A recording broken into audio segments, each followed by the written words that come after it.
अधिक मास शुक्ल पक्ष की एकादशी पद्मिनी एकादशी की व्रत कथा। धर्मराज युधिष्ठिर बोले कि हे भगवान, अब आप अधिक मास के शुक्ल पक्ष की एकादशी के बारे में बतलाइए। उस एकादशी का नाम क्या है तथा उसके व्रत की विधि क्या है, सो विधि पूर्वक कहिए। श्री कृष्ण बोले, हे राजन, अधिक मास की एकादशी जो कि अनेक पुण्यों को देने वाली है, उसका नाम पद्मिनी है। इस एकादशी के व्रत से मनुष्य विष्णु लोक को जाता है। हे राजन, इस एकादशी को मैंने सबसे प्रथम नारद जी से कहा था। पद्मिनी एकादशी अनेक पापों को नष्ट करने वाली तथा मुक्ति और भुक्ति प्रदान करने वाली है। अब मैं तुमसे एकादशी की विधि को पुनः कहता हूँ, आप ध्यानपूर्वक श्रवण कीजिए। दशमी के दिन व्रत को शुरू करना चाहिए और कांसे के पात्र में भोजन मांस, मसूर, चना, कौंदो, शहद, शाक और पराया अन्न दशमी के दिन नहीं खाना चाहिए। इस दिन हविष्य भोजन करना चाहिए और नमक भी नहीं खाना चाहिए। उस रात्रि को भूमि पर शयन नहीं करना चाहिए और ब्रह्मचार्य पूर्वक रहना चाहिए। एकादशी के दिन प्रातःकाल उठकर नित्य क्रिया से निवृत्त होकर दातुन करनी चाहिए और 12 कुल्ला करके पुण्य क्षेत्र में स्नान करने चले जाना चाहिए। पूर्ण विधि पूर्वक स्नान करना चाहिए। स्नान करने से प्रथम शरीर में मिट्टी लगाते हुए उसी से प्रार्थना करनी चाहिए कि हे मृत्तिके, तुमको भगवान ने सतबाहु रूप धारण करके निकाला है और कश्यप जी ने तुमको मंत्रों से पूजा है, इसलिए तुम मुझे भगवान की पूजा करने के लिए शुद्ध बना दो। समस्त औषधियों से पैदा हुई, गौ के पेट में स्थित रहने वाली और पृथ्वी को पवित्र करने वाली तुम मुझे शुद्ध करो। तुम मेरे शरीर को छूकर मुझे पवित्र करो। हे शंख चक्र गदाधारी देवों के देव जगन्नाथ जी, आप मुझे स्नान करने के लिए आज्ञा दीजिए। इसके उपरांत वरुण मंत्र का जप कर स्नान करना चाहिए। पवित्र तीर्थों के अभाव में उनका स्मरण करते हुए किसी तालाब में स्नान करना चाहिए। स्नान करने के पश्चात स्वच्छ वस्त्र को धारण करके तथा संध्या तर्पण करके मंदिर में जाकर भगवान विष्णु जी की पूजा करनी चाहिए। स्वर्ण की राधा सहित श्री कृष्ण भगवान की प्रतिमा और पार्वती सहित महादेव जी की प्रतिमा बनाकर पूजन करें। धान्य के ऊपर मिट्टी या तांबे का घड़ा रखना चाहिए। उस घड़े को वस्त्र तथा गंध आदि से अलंकृत करके उसके मुंह पर तांबे, चांदी या सोने का पात्र रखना चाहिए। उस पात्र पर भगवान की प्रतिमा को रखकर धूप, दीप, नैवेद्य, पुष्प, केसर, चंदन आदि से उनकी पूजा करनी चाहिए। उसके उपरांत भगवान के सम्मुख नृत्य गान आदि करें। उस दिन पतित तथा रजस्वला स्त्री का स्पर्श नहीं करना चाहिए। उस दिन असत्य बोलना तथा गुरु और ब्राह्मण की निंदा नहीं करनी चाहिए। उस दिन भक्तजनों के साथ भगवान के सामने पुराण की कथा सुननी चाहिए। अधिक मास की शुक्ल पक्ष की पद्मिनी एकादशी का व्रत निर्जल करना चाहिए। यदि मनुष्य शक्तिवान ना हो तो जलपान या अल्पाहार से व्रत करना चाहिए। रात्रि में जागरण करते रहना चाहिए। प्रतिपहर मनुष्य को भगवान या महादेव जी की पूजा करनी चाहिए।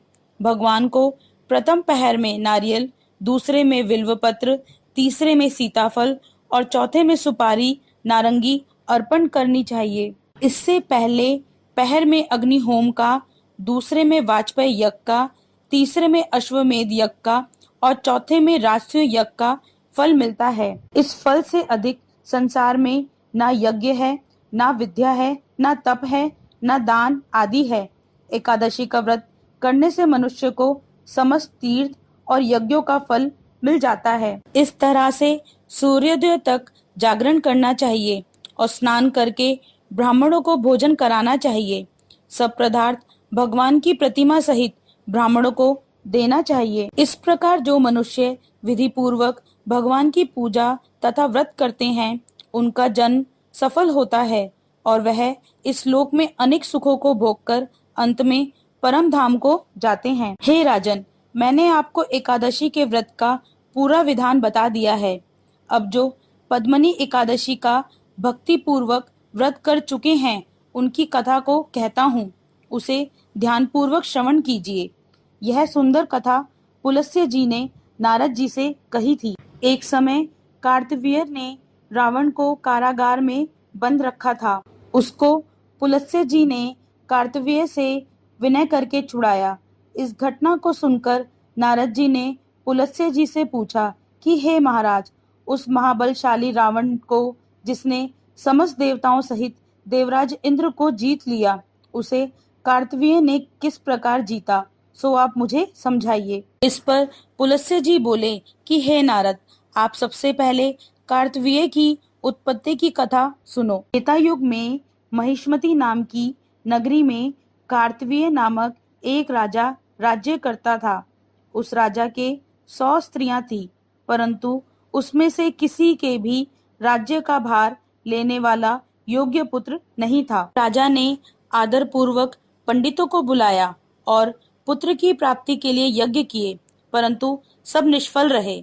जिस प्रकार दुखी मनुष्य को भोग नीरस मालूम पड़ते हैं, उसी प्रकार उसको भी वह राज्य पुत्र बिना सुख देने वाला प्रतीत नहीं होता था। अंत में वह तप के द्वारा ही सिद्धियों की प्राप्ति जानकर तपस्या करने के लिए वन को चला गया। उसकी स्त्री हरिश्चंद्र की पुत्री प्रमदा वस्त्रालंकारों को त्याग कर अपने पति के साथ गंधमादन पर्वत पर चली गई। उस स्थान पर इन लोगों ने 10 सहस्त्र वर्ष तक तपस्या की, परंतु सिद्धि प्राप्त ना हो सकी।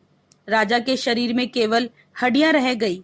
यह देखकर प्रमदा ने विनय सहित महासती अनुसुईया से पूछा कि मेरे पति देव की तपस्या करते हुए 10 सहस्त्र वर्ष बीत गए, परंतु अभी तक भगवान प्रसन्न नहीं हुए हैं। अब आप मुझे ऐसा कोई व्रत बतलाइए जिससे मुझे पुत्र की प्राप्ति हो जाए। पर अनुसुईया जी बोली कि अधिक मास में जो कि 32 महीने बाद आता है, उसमें 2 एकादशी होती हैं, जिसमें शुक्ल पक्ष की एकादशी का नाम पद्मिनी और कृष्ण पक्ष की एकादशी का नाम परमा है। इसके जागरण और व्रत करने से भगवान तुम्हें अवश्य ही पुत्र देंगे।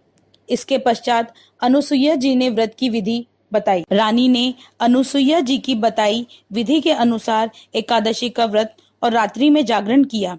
इससे भगवान विष्णु उस पर बहुत प्रसन्न हुए और वरदान मांगने के लिए कहा। रानी इस पर भगवान की स्तुति करने लगी। रानी ने कहा कि आप यह वरदान मेरे पति को दीजिए। प्रमदा का वचन सुनकर भगवान विष्णु बोले, हे प्रमदे, मलमास मुझे बहुत प्रिय है, जिसमें पद्मिनी एकादशी मुझे सबसे अधिक प्रिय है। इस एकादशी का व्रत तथा रात्रि जागरण तुमने विधि पूर्वक किया है, इसलिए मैं तुमसे अत्यंत प्रसन्न हूँ। इतना कहकर भगवान विष्णु राजा से बोले कि हे राजेंद्र, तुम अपनी इच्छा के अनुसार वर मांगो, क्योंकि तुम्हारी स्त्री ने मुझको प्रसन्न किया है। तब भगवान की सुंदर वाणी को सुनकर राजा बोला कि हे भगवान, आप मुझे सबसे श्रेष्ठ, सबके द्वारा पूजित तथा आपके अतिरिक्त देव, दानव, मनुष्य आदि से अजय उत्तम पुत्र दीजिए। भगवान उसको तथास्तु कहकर अंतर्ध्यान हो गए। वह दोनों अपने राज्य को वापस आए। उन्हीं के यहाँ कार्तवीर्य उत्पन्न हुए थे। वह भगवान के अतिरिक्त सबसे अजय थे। इसी से उन्होंने रावण को जीत लिया था। वह सब पद्मिनी एकादशी के व्रत का प्रभाव था। नारद जी से इतना कहकर पुलस्त्य जी वहां से चले गए।